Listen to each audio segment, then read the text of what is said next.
Welcome to BRK news. So, జనరల్‌గా మోకాళ్ళ నొప్పుల సమస్య ఒకప్పుడు చాలా పెద్ద ఏజ్‌లో మోకాళ్ళ నొప్పులు చూసేవాళ్ళము. ఇప్పుడు చాలా చిన్న వయసులో మోకాళ్ళ నొప్పుల సమస్య అనేది వస్తూ ఉంది.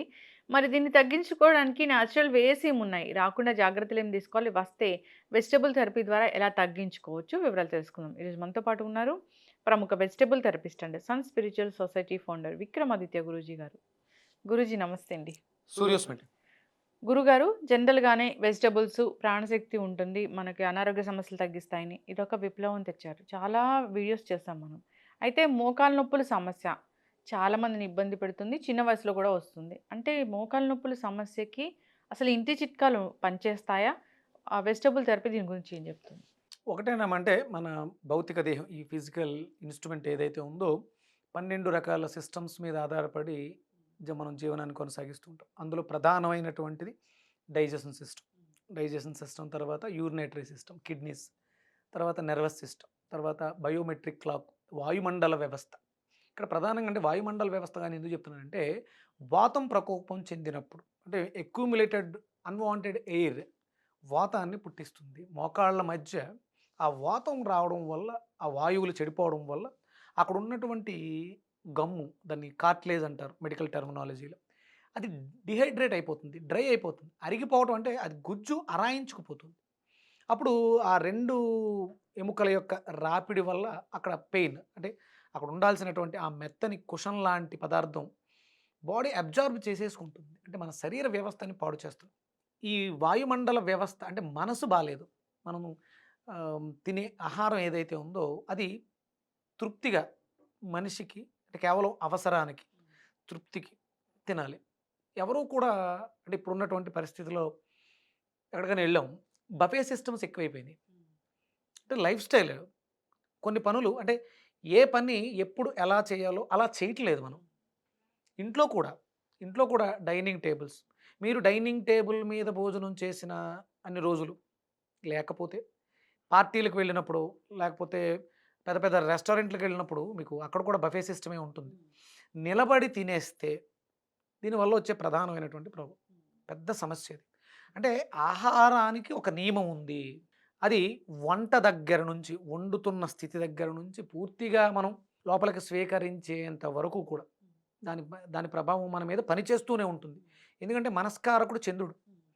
ఆ తిన్న ఆహారం శరీరాన్ని పాడు చేస్తుంది. లోపల మనసుని పాడు చేస్తుంది. ఎప్పుడైతే మనసు పాడైందో శరీరంలో మనం తీసుకునే శ్వాస ఎన్ని రకాలుగా ఉంటుందమ్మా? మనం గాలిని ఇంటేక్ చేస్తాం కదా! ఎన్ని రకాలు ఎళ్ళింది లోపలికి? ఎలా చెప్తాం? ఒకటే ఆక్సిజన్ అని అనుకుంటున్నాం మనం. దాని లోపలికెళ్ళిన తర్వాత మనకి ప్రాణవాయువు, అపానవాయువు, ఉదానవాయువు, సమాన, వ్యాన. అంటే ఈ వాయువులు లోపలికెళ్ళిన తర్వాత ఆక్సిజన్ స్వీకరించాం. కార్బన్ డయాక్సైడ్‌ని విడిచిపెట్టాం. ప్రాణవాయువు, అపానవాయువు. అపానవాయువుని స్వీకరించినప్పుడు లోపలికెళ్ళేది ప్రాణం అవుతుంది. మనం బయటకు విడిచిపెట్టింది ప్రాణవాయువు. అది ప్రాణం. అంటే విడిచిపెట్టాం. మళ్ళీ తిరిగి తీసుకోకపోతే ప్రాణం పోతుంది. ఇవి లోపలికెళ్ళిన తర్వాత వ్యాన ఇదొక పని చేస్తుంది. సమాన ఇదొక పని చేస్తుంది.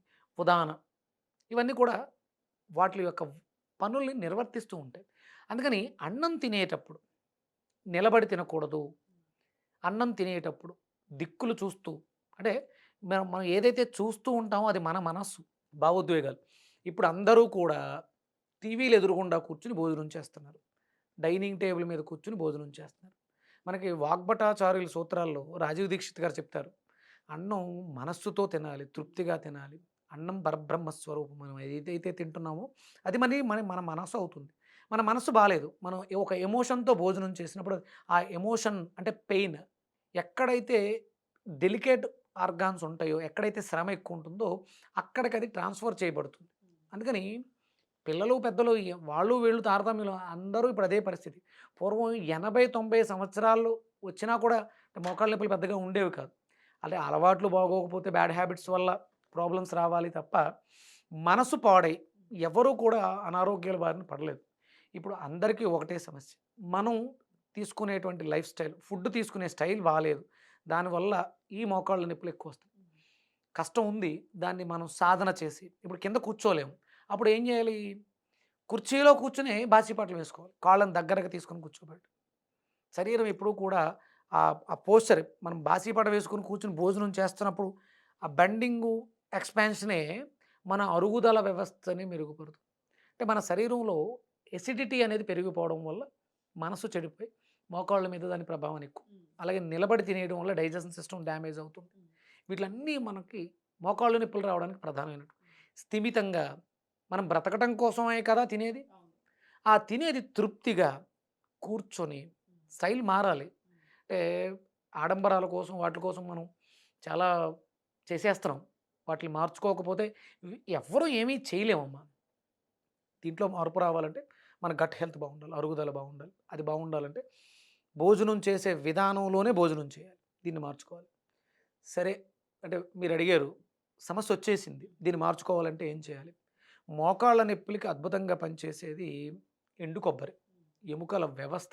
అంటే కేవలం అక్కడ గమ్ము ఎక్కడ తయారవుతది? ఎముకల్లో మధ్యలో తయారవ్వాలి.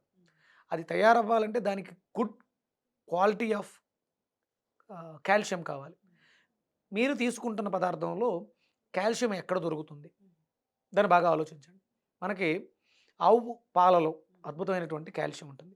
దాన్ని తోడు పెట్టడం ద్వారా ఆవు మజ్జిగలో హై కాల్షియం దొరుకుతుంది. మజ్జిగని చిలకడం ద్వారా వచ్చేటువంటి వెన్నలో హై కాల్షియం దొరుకుతుంది. ఆ వెన్నని మరగబెట్టడం ద్వారా వచ్చేటువంటి ఘీ, స్వచ్ఛమైనటువంటి దేశవాళీ ఆవు నెయ్యిలో అద్భుతమైనటువంటి హై రేంజ్ ఆఫ్ కాల్షియం దొరుకుతుంది. అంటే మన శరీరంలో కాల్షియం డెఫిషియన్సీ కాదు. కాల్షియం చెడిపోయింది, పాడైపోయింది. పాడైపోయిన దాంట్లో మనం కొత్తది పుట్టించాలంటే అది కేవలం అంటే కాల్షియం శాండోజ్ అని అవని ఇవన్నీ సప్లిమెంట్స్ చాలా వస్తున్నాయి. బాడీ దాన్ని యాక్సెప్ట్ చేయదు. సప్లిమెంట్స్ ఏవి కూడా మనకి సపోర్ట్ చెయ్యవు. అది చెయ్యాలి అంటే మన దగ్గర ఆ రిసీవర్ ఉండాలి. ఆ రిసీవర్ పాలలో ఉంది. చాలామంది పాలు తాగడం తప్పు. దాంట్లో లాక్టో ఇది ఉంది, అది ఉంది ఏవో చెప్తుంటారు. మన భారతీయ సనాతన సాంప్రదాయంలో పాలు వాడకం ఎప్పటినుంచో ఉంది. కొన్ని వేల సంవత్సరాలుగా ఉంది. యుగాలలో ఉంది. మనకి ద్వాపర యుగంలో శ్రీకృష్ణ పరమాత్మ చవితి రోజు పాలు పిండుతుంటే చంద్రుడిని చూసాడు అంట. పాలు పిండాడు. అంటే పాలు పిండామంటే దాన్ని వాడుతున్నాం కదా! శ్రీకృష్ణ పరమాత్మ వెన్న తిన్నాడు అంటున్నాం. అంటే పాల పదార్థాలు అప్పట్లోనే వాడుకలో ఉండేవి. పాలు అమ్ముకునేవారు. దాన్ని తోడు పెట్టేవారు. అది చిలికితే వెన్నొచ్చేది. ఆ వెన్న నెయ్యిగా వాడేవారు. ఇవన్నీ కూడా అంటే ఇప్పుడున్నటువంటి టెక్నాలజీలో పడట్లేదు. పడట్లేదు అంటే వాడకూడదు. ఎందుకు పడట్లేదు అని మూల కారణానికి వెళితే పాలు చాలా అవసరం. పాలు లేకపోతే మన జీవితం గడవదు. తీసుకోవాలి. అది స్వచ్ఛమైనటువంటి దేశవాళీ ఆవు వస్తే తప్ప ఈ సమస్యకి పరిష్కారం దొరకదు. కార్టిలేజ్ పుట్టాలంటే బాడీ ఎసిడిక్ నేచర్ నుంచి ఆల్కలైన్. దానికి కొబ్బరి చాలా బాగా పనిచేస్తుంది. భగవంతుడికి కొట్టమన్నాడు అంటే అది ఆయనకి నివేదన చేయడం ద్వారా దాన్ని మనం తింటాం కాబట్టి కొబ్బరి అంటే ఇప్పుడు మనకు పాలు ఇమ్మీడియట్‌గా మంచివి దొరకవు. కొబ్బరినైతే కల్తీ చేయలేము. అందుకని కొబ్బరిని విరివిగా వాడడం. కొబ్బరిని, పచ్చి కొబ్బరిని. దాంట్లో మనకి పీచు పదార్థం ఉంటుంది. ఫైబర్ ఎక్కువ ఉంటుంది. దాని ద్వారా కూడా మనకి యాసిడ్స్ తగ్గుతాయి. డైజెషన్ సిస్టమ్ బావుంటుంది. అందుకని కొబ్బరిని ఎక్కువ వాడడం వల్ల మోకాళ్ళ నొప్పులు అంటే మోకాళ్ళ నొప్పులే కాదు ఎనీ పెయిన్స్ బాడీలో వచ్చే ఏ ఇబ్బందినైనా సరే, పెయిన్ అయినా సరే తగ్గించే శక్తి కొబ్బరికాయకుంది. మరి వెజిటబుల్ జ్యూసెస్ అంటే ఏం చెప్తారు గురువుగారు? గోరుచిక్కుళ్ళు, కొబ్బరి, అల్లము కలిపి జ్యూస్‌గా తీసుకోవడం వల్ల మోకాళ్ళ నొప్పుల నుంచి ఉపశమనం లభిస్తుంది. మనం ఒక పౌడర్ ఇస్తున్నాం కదా! ఆర్చర్ మోకాళ్ళ నొప్పులకి. అంతేకాకుండా గురూజీ మీరు మీ స్వహస్తాలతో తయారు చేసిన ఒక అంటే నేను ఈ కొబ్బరితో కొన్ని కాంబినేషన్స్ మిక్స్ చేసి అంటే మనకి విటమిన్ డి డెఫిషియన్సీ బాగా ఎక్కువగా ఉంది. అలాగే కాల్షియం డెఫిషియన్సీ ఉంది. సరిగ్గా దొరకట్లేదు. అలాగే బి12 డెఫిషియన్సీ ఉంది. విటమిన్ సి ఒక పౌడర్ అంటే మనం కేరళ ఆ ప్రాంతంలో ఆర్చర్ దాని పేరు. అంటే మనకి అంటే పెయిన్స్ మోకాళ్ళ నొప్పులు కావచ్చు, ఇంకా ఏ నొప్పులు కావచ్చు. అద్భుతమైనటువంటి గట్ హెల్త్‌ని ఇంప్రూవ్ చేసుకోవడానికి డెఫిషియన్సీస్ విటమిన్ డి వీటికి కూడా కొన్ని కాంబినేషన్స్ చేయించి తీసుకురాబోతున్నాం. ఆర్చర్ దాని పేరు. నొప్పులకు అద్భుతంగా పనిచేస్తుంది అది. కాంటాక్ట్ చేయాలని కోరుకుందాం గురుగారు. చాలా చక్కటి ఇన్ఫర్మేషన్ అండి మోకాళ్ళ నొప్పుల గురించి.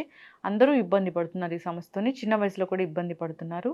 సో ఒకసారి కాంటాక్ట్ చేయాలని కోరుకుందాం. ధన్యవాదాలండి. సూర్యస్మిత.